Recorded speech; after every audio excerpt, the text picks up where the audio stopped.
اعوذ باللہ من الشیطان الرجیم بسم اللہ الرحمن الرحیم۔ تجلی قرآن کی جانب سے ایک نئے موضوع کے ساتھ ہم آپ کی خدمت میں حاضر ہیں۔ ناظرین، آج ہم ایک نہایت نورانی اور عظیم رات کے بارے میں گفتگو کرنے جا رہے ہیں، یعنی شب برات۔ یہ کوئی عام رات نہیں، یہ وہ رات ہے کہ جس میں اللہ تبارک تعالیٰ کی رحمتیں نازل ہوتی ہیں، برکتیں نازل ہوتی ہیں، یعنی رحمت، مغفرت اور فیصلوں والی رات۔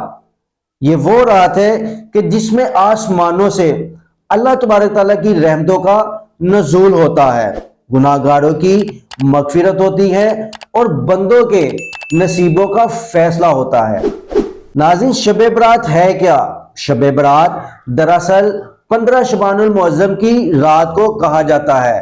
شب کا مطلب ہے رات اور برات کا مطلب ہے نجات، چھٹکارا پانا، بری ہونا، یعنی یہ گناہوں سے نجات پانے والی رات ہے، یہ جہنم سے آزادی کی رات ہے، یہ بندوں کی بخشش اور رحمت بری رات ہے، یعنی یہ شب برات جہنم کے عذاب سے چھٹکارا پانے والی رات ہے۔ اس رات میں اللہ تبارک تعالیٰ اپنی خاص رحمتیں اور برکتیں نازل فرماتا ہے اور مغفرت طلب کرنے والوں کی بخشش فرماتا ہے، رزق طلب کرنے والوں کو رزق عطا کرتا ہے اور مصیبت زدہ کی مصیبت کو دور کرتا ہے۔ ایک روایت میں ملتا ہے کہ حضرت امام علی علیہ السلام روایت کرتے ہیں، آپ فرماتے ہیں کہ نبی کریم غفور الرحیم رحمت للعالمین نے ارشاد فرمایا کہ جب شعبان المعظم کی 15ویں رات آئے تم اس رات قیام کرو، یعنی اللہ تبارک تعالیٰ کی عبادت کرو، دن میں روزہ رکھو، بے شک اللہ تبارک تعالیٰ اس رات سورج غروب ہوتے ہی آسمان اور دنیا پر اپنا نزول رحمت فرماتا ہے اور ارشاد فرماتا ہے کہ ہے کوئی مجھ سے بخشش مانگنے والا میں اسے بخش دوں، ہے کوئی مجھ سے روزی مانگنے والا کہ میں اسے روزی دوں، ہے کوئی مصیبت میں مبتلا کہ میں اس کی مصیبت کو دور کروں، یہاں تک کہ فجر کا وقت ہو جاتا ہے۔ ناظرین، شب برات بلائیوں والی رات ہے۔ اس رات اللہ تبارک تعالیٰ بلائیوں کے دروازے کھول دیتا ہے۔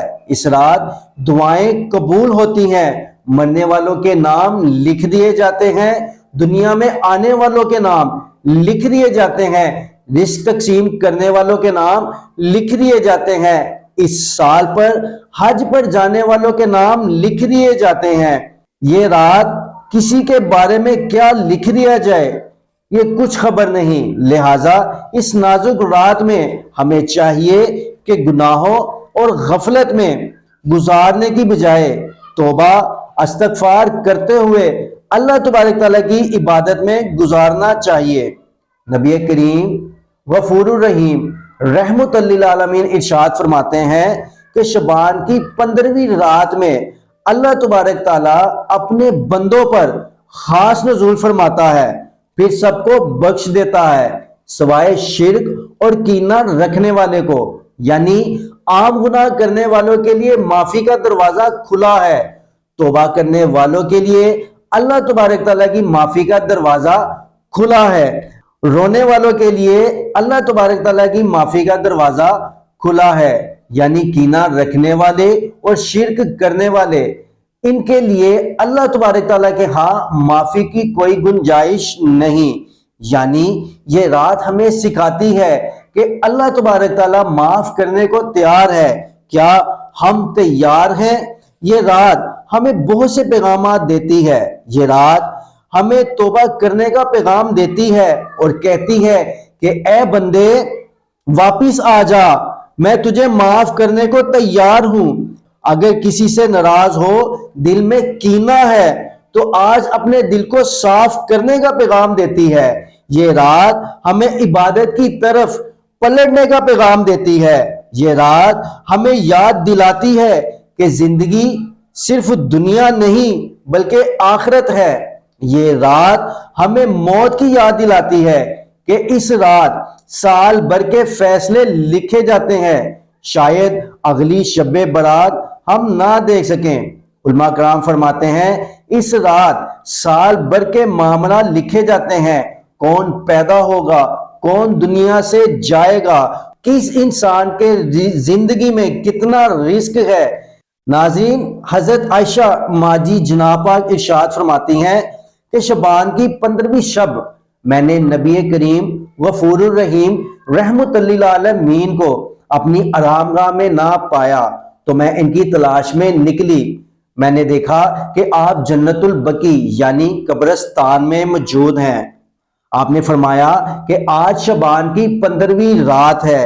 اس رات اللہ تبارک تعالیٰ آسمان اور دنیا پر نزول فرماتا ہے اور قبیلہ بنی کلب کی بکریوں کے بالوں کی تعداد سے بھی زیادہ گناہ گاروں کی بخشش فرماتا ہے۔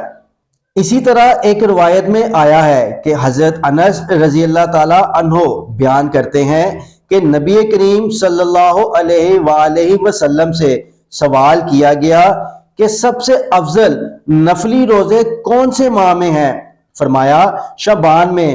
پھر میرے نبی پاک نے ارشاد فرمایا کہ جو شخص ماہ شعبان میں 3 روزے رکھتا ہے اور پھر مجھ پر صلاۃ و سلام یعنی درود و سلام پڑھتا ہے تو اللہ تبارک تعالیٰ اس کے تمام گزشتہ گناہوں کو معاف کر دیتا ہے۔ اسی طرح ایک اور روایت میں آتا ہے کہ حضرت انس فرماتے ہیں کہ جو ماہ شعبان میں 1 روزہ رکھتا ہے وہ جنت میں حضرت یوسف علیہ السلام کا ہمسایہ ہوگا اور اسے حضرت ایوب علیہ السلام اور حضرت داؤد علیہ السلام جیسی عبادت کا ثواب ملے گا۔ ایک اور حدیث مبارکہ میں آتا ہے کہ نبی کریم غفور الرحیم ارشاد فرماتے ہیں کہ حضرت جبرائیل امین نے مجھے خبر دی کہ اللہ تبارک تعالیٰ ماہ شعبان میں جنت کے 300 دروازوں کو کھول دیتا ہے۔ حضرت ابو امامہ باہلی رضی اللہ تعالیٰ عنہ روایت کرتے ہیں کہ حضور نبی کریم غفور الرحیم رحمت للعالمین نے ارشاد فرمایا کہ 5 راتیں ایسی ہیں کہ ان میں دعائیں رد نہیں ہوتی۔ رجب کی پہلی رات، شعبان کی 15ویں رات، جمعے کی رات اور عید الفطر کی رات اور نہر یعنی عید الاضحیٰ کی رات۔ لہٰذا اس مبارک شب میں دعائیں ضرور مانگنی چاہیے۔ خدائے کریم کی بارگاہ میں اپنی اپنی حاجتیں پیش کریں، اپنے گناہوں سے سچی توبہ کریں۔ سب سے اہم یہ کہ ایمان پر خاتمے کی دعا کریں۔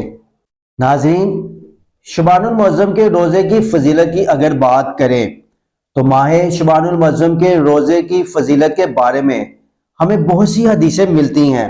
ناظرین، حضور نبی کریم غفور الرحیم رحمت للعالمین ارشاد فرماتے ہیں کہ ماہ رمضان کے بعد سب سے افضل روزے ماہ شعبان کے ہیں، یعنی تعظیم رمضان کے لیے۔ ناظرین، حضرت عائشہ ماجی جناب پاک سے مروی ہے کہ نبی کریم صلی اللہ علیہ وآلہ وسلم نے ارشاد فرمایا کہ شعبان کا مہینہ میرا ہے اور رمضان کا مہینہ اللہ کا ہے۔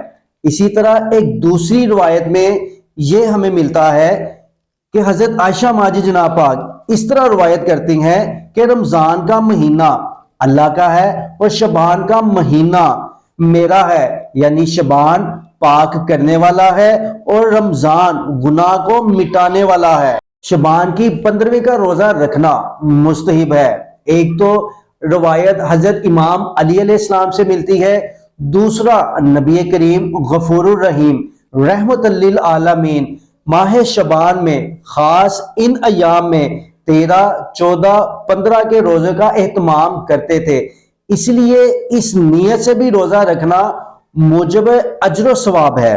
ناظرین، یہ رات ایک خاص رات ہے۔ اس رات میں اللہ تبارک تعالیٰ کی عبادت کو کثرت سے کرنا چاہیے۔ اپنے والدین، اپنے عزیز و اقارب کے لیے خصوصی دعا کرنی چاہیے۔ اللہ تبارک تعالیٰ سے دعا ہے کہ اللہ تبارک تعالیٰ ہمیں شب برات پر اپنی خاص رحمتوں سے نوازے، اپنی رحمتوں سے مالا مال کرے۔ لیکن افسوس کی بات یہ ہے ناظرین کہ یہ رات جشن منانے کی رات نہیں، یہ رات اللہ تبارک تعالیٰ کے آگے گر گرانے کی رات ہے۔ لیکن ہم دیکھ رہے ہیں کہ ہمارے معاشرے میں مختلف رسومات جنم پا رہی ہیں، جیسے پٹاخے پھوڑنا، آتش بازی کرنا، جشن منانا، یہ رات جشن کی نہیں، یہ رات رونے کی رات ہے، یہ رات گر گرانے کی رات ہے۔ ناظرین، ہماری ویڈیو اگر آپ کو اچھی لگے تو اسے ضرور شیئر کریں۔ ملیں گے ایک نئی ویڈیو ایک نئے موضوع کے ساتھ، تب تک کے لیے ہمیں آپ اپنی دعاؤں میں یاد رکھیے گا، اور ہمارے چینل کو سبسکرائب کرنا مت بھولیے گا۔ ہمارے چینل کو سبسکرائب کریں اور ہماری ویڈیو کو زیادہ سے زیادہ شیئر کریں۔ اللہ تبارک تعالی ہم سب کا حامی و ناصر۔